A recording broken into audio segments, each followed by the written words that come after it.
കേന്ദ്ര ഗവൺമെന്റിൽ നിന്ന് ഇപ്പൊ ചാർട്ട് അയച്ചു തരും. ഒന്ന് പോകുന്നുണ്ടോ? എന്റെ മാത്രമല്ല, നമ്മുടെ നാട്ടിലെ എല്ലാ പെണ്ണുങ്ങളുടെയും മനസ്സിലും ഒരു ചാർട്ട് ഉണ്ടാവും. അതനുസരിച്ചാണ് കുടുംബം മുന്നോട്ട് പോകുന്നത്. അല്ലെങ്കിൽ അതൊക്കെ വെറും കെട്ടിടങ്ങളായി പോവും, നിങ്ങൾ കെട്ടിപ്പോക്കുന്നത് പോലെ. കൊള്ളാം. ഈ അടുത്ത കാലത്തായിട്ട് ഹ്യൂമർ സെൻസ് ഒക്കെ ഇത്തിരി കൂടിയിട്ടുണ്ട്.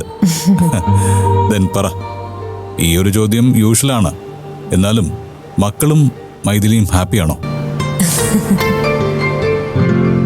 പണത്തിന് പിന്നാലെ പായുന്ന, ബിസിനസ്സിനോട് ഭ്രാന്തമായ ആവേശമുള്ള ഒരു പരമ ബോറൻ ഭർത്താവിന്റെ കൂടെയുള്ള ജീവിതം ഹാപ്പിയാണോ? അത് വിട്, പരമ ബോറനൊന്നുമല്ല, കൊള്ളാം. സത്യത്തില് ഈ ചോദ്യം ഞാനാ ചോദിക്കേണ്ടത്. പലപ്പോഴും ഞാൻ സംശയിക്കാറുണ്ട്, സാരംഗി ഈ ഓടിയെത്തുന്ന നിലവാരത്തിലേക്ക് ഞാൻ സ്യൂട്ടാവുമെന്ന്. ഓ മൈ ഗോഡ്, എൻ്റെ കൂട്ടുകാരല്ലേ, അവർക്ക് എന്നെക്കുറിച്ചുള്ള അസൂയ എന്താണെന്ന് അറിയോ? എൻ്റെ ബിസിനസിൻ്റെ പേരിലോ പബ്ലിസിറ്റിയുടെ പേരിലോ അല്ല, എനിക്ക് തന്നെ കിട്ടിയതിൻ്റെ പേരിൽ. അത് കുറച്ച് ഓവറല്ലേ? അല്ലടോ, ഞങ്ങളുടെ ഫ്രണ്ട്ഷിപ്പ് വലയത്തിനിടയിൽ അതൊരു ചർച്ച തന്നെയാണ്. അവരെല്ലാവരും പറയും, സാരംഗ് യു ആർ ലക്കി. അതെൻ്റെ മനസ്സിലുണ്ട്. ഒരു കുറവും തോന്നിയിട്ടില്ല എനിക്ക്. എന്താ പറയുക, കണ്ടെത്താൻ കുറച്ച് വൈകിയെന്നൊക്കെ പറയുകയാണെങ്കിൽ ഏകദേശം കറക്റ്റാ. Yes, I am a lucky man. വിവാഹ വാർഷികത്തിന് എല്ലാവരും ആശംസ പറയാറില്ലേ? ഇതുപോലെയുള്ള വിവാഹ നാളുകൾ വീണ്ടും ആവർത്തിക്കപ്പെടട്ടെ എന്ന് ഞാനും അത് ആഗ്രഹിക്കുന്നു. ഒരുപാട് കാലം തന്നോടൊപ്പം ഇങ്ങനെ ജീവിക്കാൻ പറ്റണേന്ന്.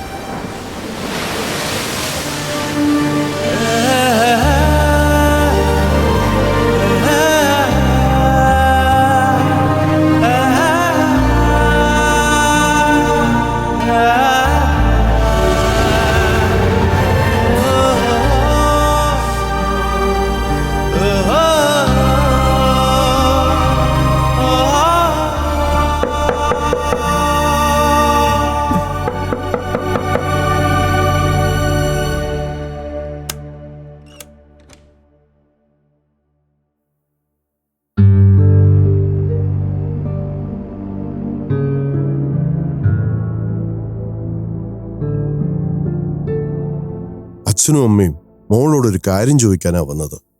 എന്താ അച്ഛാ? സത്യത്തിൽ നിങ്ങൾ തമ്മിൽ എന്തെങ്കിലും പ്രശ്നമുണ്ടോ? അവന്റെ സംസാരത്തിൽ നിന്നും ഇതിപ്പോ ഒരു തമാശയല്ലെന്ന് ബോധ്യായി. അപ്പൊ പിന്നെ അതിന്റെ കാരണം അന്വേഷിച്ചല്ലേ പറ്റൂ. മോള് ഞങ്ങളോട് പറയാൻ മടിക്കുന്നതാണോ? അല്ലമ്മേ, സത്യമായിട്ടും അല്ല. ഒരു വാക്കുകൊണ്ട് പോലും ഞാനും സാരംഗും തമ്മിൽ പിണങ്ങിയിട്ടില്ല. പിന്നെ എന്താ ഇത്? എനിക്കറിയില്ല. ഞാൻ ഈ ആലോചിച്ച് കൂട്ടുന്നതും അതാ. കാര്യം, ഞങ്ങൾക്ക് രണ്ടുപേർക്കും ഞങ്ങളുടേതായ തിരക്കുകളുണ്ട്. പക്ഷെ എൻ്റെ ജോലി തിരക്കിനിടയിൽ സാരംഗിന്റെ കാര്യമായാലും കുട്ടികളുടെ കാര്യമായാലും ഞാനൊരു വീഴ്ച ഇതുവരെ വരുത്തിയിട്ടില്ല. പിന്നെ എന്താന്ന് മനസ്സിലാവാത്തത്? അവൻ എന്റെ മകനാണ്. പക്ഷേ ഇങ്ങനൊരവസ്ഥയിൽ ചോദിക്കാതിരിക്കാൻ പറ്റില്ല. അവന് ഏതെങ്കിലും മറ്റു റിലേഷൻഷിപ്പോ മറ്റോ ഉണ്ടോ? അച്ഛൻ എന്തൊക്കെയാ പറയണത്? സാരംഗ അങ്ങനത്തെ ഒരാളല്ല. അതൊക്കെ ആര് പറഞ്ഞാലും ഞാൻ സമ്മതിക്കില്ല. മോളെ, നിങ്ങൾ 1-2 ദിവസം അങ്ങോട്ടും ഇങ്ങോട്ടും പിണങ്ങിയിരിക്കുന്നത് പോലെ അല്ല. ഒന്നിച്ച് ജീവിക്കാൻ പറ്റില്ലെന്ന് അവൻ പറയുന്നത്. അപ്പോ പ്രശ്നം അത്രയ്ക്ക് കടുപ്പമുള്ളതല്ലേ? സാരംഗ് ഒന്ന് വന്നോട്ടെ.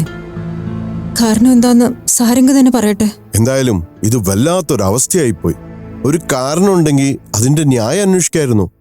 ഇതിപ്പോ കാരണമേ ഇല്ല. കുറച്ചു മുമ്പ് വരെ എനിക്കിതൊരു നിസ്സാര കാര്യമായിരുന്നു. പക്ഷെ കോള് വന്ന ആ നിമിഷമില്ലേ, അതെല്ലാം മാറ്റിമറിച്ചു. എനിക്കറിഞ്ഞൂടാ ഞാൻ എന്തിനെങ്ങനെ പേടിക്കുന്നെന്ന്. എന്നിട്ടും സാരെങ്കിലും എനിക്കുള്ള വിശ്വാസം ഇല്ലാതാവുന്നില്ല. എന്നെ ഇഷ്ടമാണ്, എൻ്റെ മക്കളെ ഇഷ്ടമാണ്. അതെനിക്ക് 100% ഉറപ്പാ.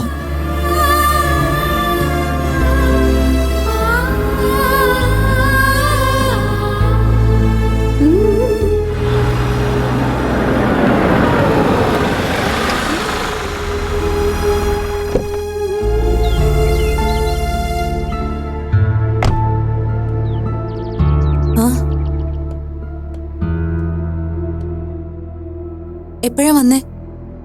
ഞാൻ എയർപോർട്ടിൽ നിന്ന് നേരെ വരുന്ന വഴിയാ. വരൂ. ഉം.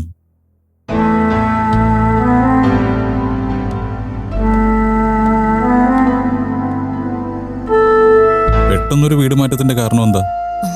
രഞ്ജിത്തിന്റെ ജോലി നഷ്ടപ്പെട്ട കാര്യം ഹൗസ് ഓണർ അറിഞ്ഞു. പിന്നെ അറിയാലോ, കൃത്യമായി കിട്ടിക്കൊണ്ടിരുന്ന വാടക മുടങ്ങുമെന്ന് അയാൾക്കൊരു പേടി. പറയാതെ പറഞ്ഞു മാറിക്കൊടുക്കാൻ. പക്ഷേ പെട്ടെന്നൊരു പറിച്ചു നടൽ അങ്ങോട്ട് ഉൾക്കൊള്ളാനാവുന്നില്ല. അത് കാര്യാക്കണ്ട. വേരുറയ്ക്കാത്ത മണ്ണിൽ നിന്ന് മുരടിക്കുമെന്ന് തോന്നിയാൽ പറിച്ചു നടുക തന്നെ വേണം. അത് മരമായാലും മനുഷ്യനായാലും. സാരംഗിരിക്കാൻ ഞാനൊന്ന് വിളിച്ചാലോന്ന് കരുതിയതാ. പിന്നെ ഡിസ്റ്റർബ് ചെയ്യണ്ടെന്ന് വിചാരിച്ചു. രഞ്ജിത്തിന്റെ ജോലിക്കാര്യത്തിന് ഒരു റെമഡി പറയാനാണ് ഞാൻ ഇങ്ങോട്ട് കയറിയത്. അയാളെവിടെ? പുറത്തുപോയി. എന്തോ ഒരു മീറ്റിംഗിന്റെ കാര്യം പറഞ്ഞു. വിതിൻ നോ ഡേയ്സ് രഞ്ജിത്തിന് എന്റെ കൂടെ ജോയിൻ ചെയ്യണമെങ്കിൽ ജോയിൻ ചെയ്യാം. അതിനയാള് അഭിമാന പ്രശ്നമൊന്നും നോക്കേണ്ട കാര്യമില്ല. I can treat him well. പറഞ്ഞേക്ക്. സാരംഗ്, എനിക്ക് വേറൊരു കാര്യം. എന്താ മൈഥിലിയുമായിട്ട്? ഞാൻ കണ്ടിട്ടുള്ളതിൽ വെച്ച് ഏറ്റവും ഐഡിയൽ കപ്പിൾസ് ആണല്ലോ നിങ്ങള്. അതിപ്പോ നമ്മൾ ഡിസ്കസ് ചെയ്യേണ്ട കാര്യമില്ലല്ലോ. പ്ലീസ്, അറ്റ്ലീസ്റ്റ് അന്ന് പാർട്ടിയിൽ പറഞ്ഞത് ഒരു തമാശയായിരുന്നെങ്കിലും. അത്തരം ചടങ്ങുകളില് ഞാൻ തമാശ പറയാറില്ല.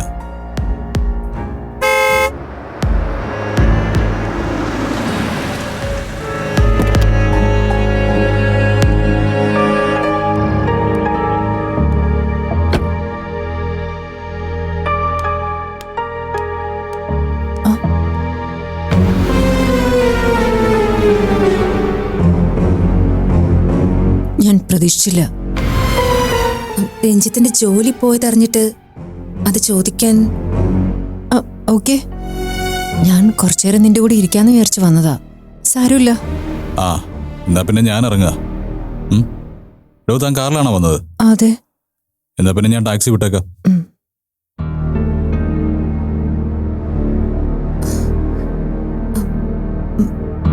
മൈഥിലി, ഞാൻ പറഞ്ഞത് സത്യമാണ്. നീ എന്നോട് കള്ളം പറയുന്ന എനിക്ക് തോന്നിയിട്ടില്ല. ഞാൻ ഇറങ്ങട്ടെ. എന്നോടൊന്നും തോന്നരുത്. ഞാനാകെ ദേഹവും മനസ്സും പൊള്ളി നിൽക്കുക. അതിൻ്റെ ഇടയിൽ ചെറിയ കാര്യങ്ങളൊന്നും അറിയില്ല.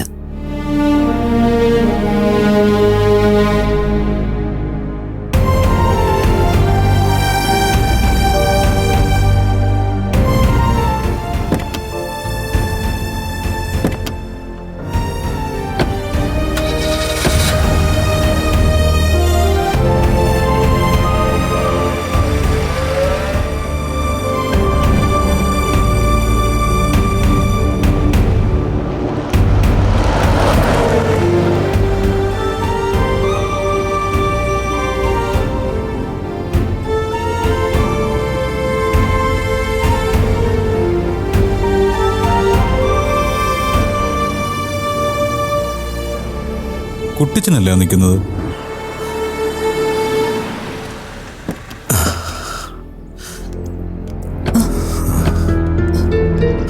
കുട്ടിച്ച, എന്തു പറ്റി?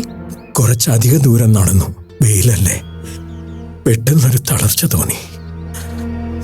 മുന്നോട്ട് നോക്കുമ്പോ ഒരു ഇരുട്ട് കയറിയ അവസ്ഥ.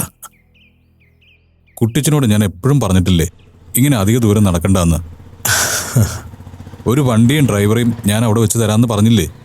നടന്നു തീർക്കേണ്ടത് മുഴുവൻ നടന്നു തന്നെ തീർക്കണ്ടേ? വെയിലത്ത് നടക്കേണ്ടത് വെയിലത്ത് തന്നെ നടക്കണം. നന്നായി വേർക്കുന്നുണ്ടല്ലോ. കുട്ടിച്ചൻ വാ, കുറച്ചുനേരം കാറിലിരിക്കാം. ഏയ് വേണ്ട, അതിൻ്റെ ഒന്നും ഒരാവശ്യമില്ല. കുട്ടിച്ചൻ വരൂ, ഞങ്ങൾ വീട്ടിൽ കൊണ്ടുവിടാം. വേണ്ട. ഒന്ന് തർക്കിക്കാതിരിക്കുന്നുണ്ടോ? വന്നേ ഇങ്ങോട്ട്.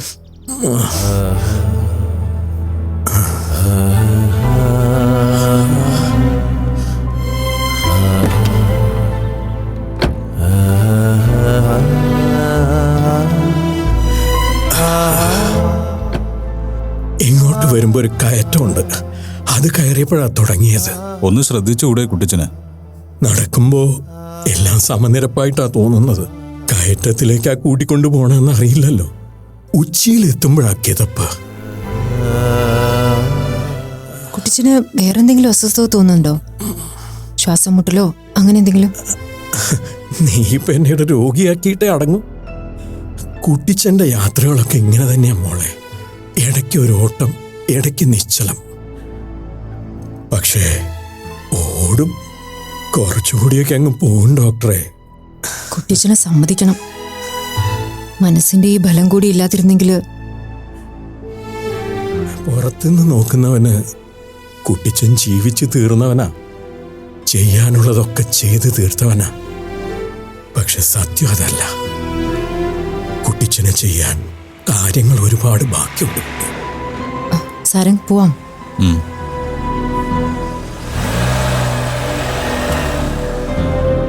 കുട്ടിച്ചനെ ചെയ്യാൻ കാര്യങ്ങൾ ഒരുപാട് ബാക്കിയുണ്ട്. സാരംഗ്, പോവാം. ഉം.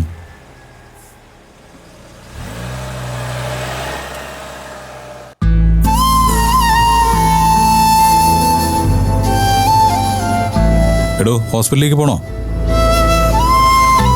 വേണമെങ്കിൽ മൊത്തം ഒന്ന് ചെക്കപ്പ് ചെയ്തിട്ട്. അങ്ങനെ കുഴപ്പമൊന്നും കാണുന്നില്ല സാരംഗ്.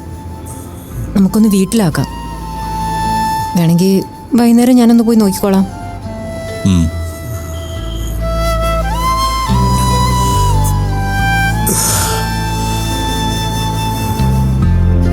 സാരംഗേ, വണ്ടിയൊന്ന് ഒതുക്ക്. കുട്ടിച്ച, ആ ക്ഷീണമൊക്കെ അതിൻ്റെ വഴിക്ക് അങ്ങ് പോയി. ഞാനേ ഇവിടെ അങ്ങ് ഇറങ്ങിക്കോളാം. വീടെത്തിയില്ലല്ലോ. ഒരാളെ ഒന്ന് കാണാനുണ്ട്. അയാളെ ഇന്ന് കണ്ടില്ലെങ്കിൽ ശരിയാവില്ല. ഇപ്പൊ വീട്ടിൽ പോയി വിശ്രമിച്ചിട്ട് വൈകുന്നേരം എങ്ങാനും ഇറങ്ങിയാ പോലെ. ഞാനിപ്പോ ഓക്കെ ആയി മോളെ. എവിടെയാ അയാളുടെ വീട്? ഞാൻ അങ്ങോട്ട് കൊണ്ടുവിട്ട് തരാം. വേണ്ടടോ, ഞാൻ ഇവിടെ ഇറങ്ങി പതുക്കെ അങ്ങ് നടന്നോളാം. അതൊക്കെ ഒരു ശീല. കുട്ടിച്ച ശ്രദ്ധിക്കണം. എന്തെങ്കിലും അസ്വസ്ഥത തോന്നിയാ എന്നെ വിളിക്കണം.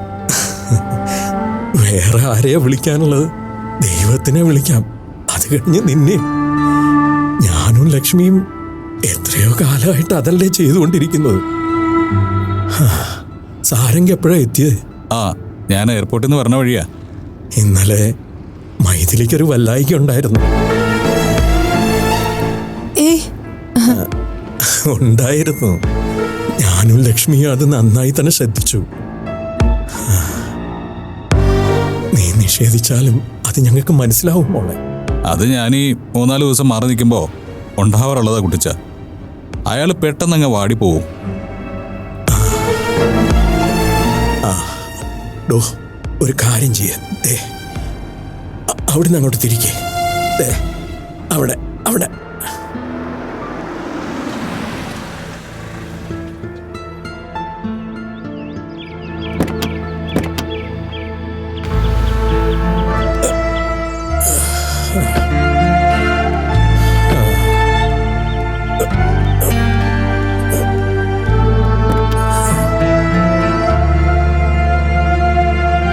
കേറിക്കോ മോളെ. കുട്ടിച്ചനൊന്നുമില്ല. കേറിക്കോ. എന്നാ ശരി കുട്ടിച്ച. എന്നാ ശരി കുട്ടിച്ച. ശരി. എന്നാ ശരി.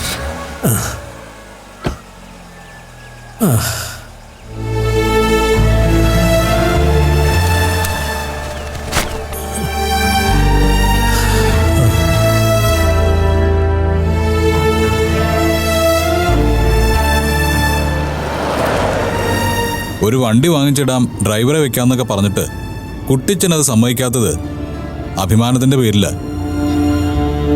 താൻ പതുക്കെ പതുക്കെ ഒന്ന് പറഞ്ഞ് മനസ്സിലാക്കുക. പ്രായം കൂടി വരിക. പറയാം. അതെ സാരംഗ്. ആ എടോ, ഒരു രസമുണ്ടായി. അമ്മയുടെ ഒരു ബന്ധുവില്ലേ, അമ്മ അമ്മണിയാക്കാന്ന് വിളിക്കുന്ന. അവര് പഴയടത്തല്ലേ താമസിക്കുന്നത്? ആ അതെ, അത് തന്നെ. അവരുടെ ഒരു മോളുണ്ട്, രശ്മി. ഒരു ദിവസം നേരം വിളിക്കുമ്പോൾ അവളെ കാണാനില്ല. അന്വേഷണവും ബഹളവും ഒക്കെ ആയി. അതിനിടയിലാണ് എൻ്റെ അടുത്തേക്കൊരു വിളി. എന്താ പറ്റിയ? കുരുത്തക്കേട് തന്നെ. ഏതോ ഒരുത്തന്നെ സോഷ്യൽ മീഡിയയിലൂടെ പരിചയപ്പെട്ട് അവനുമായിട്ട് ഇറങ്ങിയ ഒരു പോക്ക്. ഞാൻ വിളിച്ച് SP ആയിട്ടും മറ്റും കണക്ട് ചെയ്ത് കൊടുത്തു. കണ്ടെത്തി കഴിഞ്ഞപ്പോൾ അവൾ ആ പോയവൻ്റെ കൂടെയേ ജീവിക്കൂ. ഓ, എന്തൊരു കഷ്ടാണ്. 1-2 മക്കളില്ലേ? പിന്നെ നമ്മളൊരിക്കൽ നാട്ടിൽ പോയപ്പോൾ അവർ കണ്ടിട്ടുണ്ട്. ആ എനിക്ക് ഓർമ്മയുണ്ട്. ആ, അത്യാവശ്യം നല്ല രീതിയിൽ ജീവിച്ചിരുന്നതാ.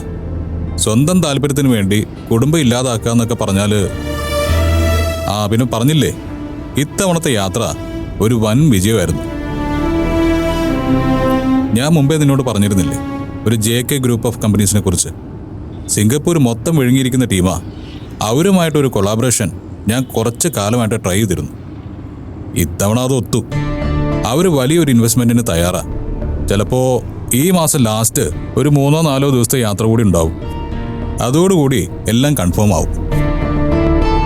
അസൂയക്കാർ കൂടും, എന്നാലും കുഴപ്പമില്ല. കുറച്ചു മുമ്പേ കുട്ടിച്ചൻ കയറ്റത്തെക്കുറിച്ച് പറഞ്ഞില്ലേ, അതുപോലെ തന്നെയാ എൻ്റെ ഒരു കണക്കൂട്ടൽ. നിരപ്പാണെന്ന് കരുതി നടന്ന് ആർക്കും കയറാൻ പറ്റാത്ത കൊടുമുടിയുടെ അറ്റത്തെത്തണം. എന്നിട്ട് അവിടെ നിന്ന് കൈ എത്തിച്ച് മേഘങ്ങളെ തൊടണം. ബിസിനസ് ലോകത്ത് അമ്പരപ്പോടെ നിന്ന ആളുകൾ ദാ നിൽക്കുന്നു സാരംഗെന്ന് ആകാശത്ത് നോക്കി കൈ ചൂണ്ടി സംസാരിക്കണം. താൻ എന്താ ഇതൊക്കെ കേട്ടിട്ട് മരവിച്ചിരിക്കുന്നേ? ഒരു കൺഗ്രാജുലേഷൻ എങ്കിലും പറ. കൺഗ്രാറ്റ്സ്. സാരംഗ് ഉദ്ദേശിക്കുന്നതൊക്കെ സാരംഗ് നടത്തിയെടുക്കും, അതിലെനിക്ക് വിശ്വാസമാണ്. Thank you. അല്ല, കുട്ടിച്ചനെ വിട്ട സമയം മുതൽ ഞാൻ തന്നെ സംസാരിച്ച് കൊല്ലുക അല്ലേ? കുഴപ്പമില്ല. അഥവാ കുഴപ്പമുണ്ടായാലും താൻ അങ്ങനെയൊന്നും പറയില്ല. ഡോക്ടർ മൈഥിലി എന്ന് പറഞ്ഞാലേ ത്യാഗത്തിന്റെ അമ്മയല്ലേ. ഇതൊന്നും ഞാൻ പറയണതല്ല കേട്ടോ, തൻ്റെ രോഗികൾ പറയണതാ.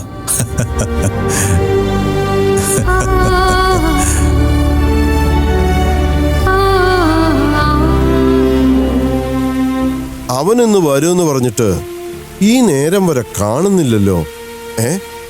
വരട്ടെ. ദേ, കാര്യങ്ങൾ ചോദിക്കുമ്പോ അവൻ പറയുന്നത് കേട്ട് നിൽക്കരുത്. വ്യക്തമായ മറുപടി അവനെ കൊണ്ട് പറയിപ്പിക്കണം.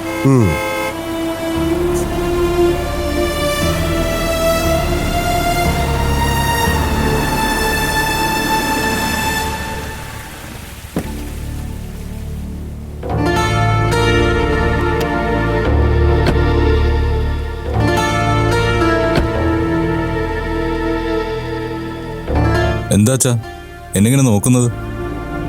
അത്ഭുതങ്ങൾ കണ്ടാ നോക്കാതിരിക്കാൻ പറ്റുവാടാ. നീ ഒന്ന് നിന്നേ. എനിക്കും നിന്റെ അമ്മയ്ക്കും നിന്നോട് ചില കാര്യങ്ങൾ ചോദിക്കാനുണ്ട്. അച്ഛാ, സാരംഗ് വന്ന് കയറിയതല്ലേ ഉള്ളൂ. ആദ്യം കുളിച്ചൊന്ന് ഫ്രഷ് ആവട്ടെ. കുളിച്ച് ചന്ദനം തൊട്ടിരുന്ന് പറയേണ്ട കാര്യമൊന്നും അല്ല. ഇപ്പൊ തന്നെ അങ്ങ് പറഞ്ഞേക്കാം. അമ്മ, നമുക്കത് പിന്നെ സംസാരിക്കാം. വാ സാരംഗ്.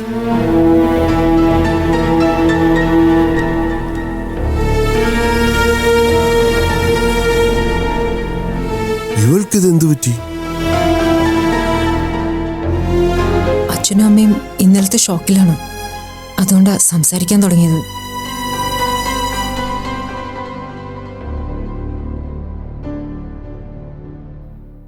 സാരംഗ് കുളിക്ക്.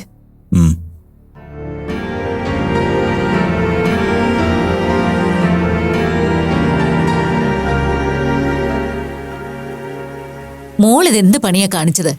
അവൻ വരുമ്പോ തന്നെ ഇതൊക്കെ ചോദിക്കണമെന്ന് തീരുമാനിച്ചിരുന്നല്ലേ? ഒന്നും ചോദിക്കണ്ട.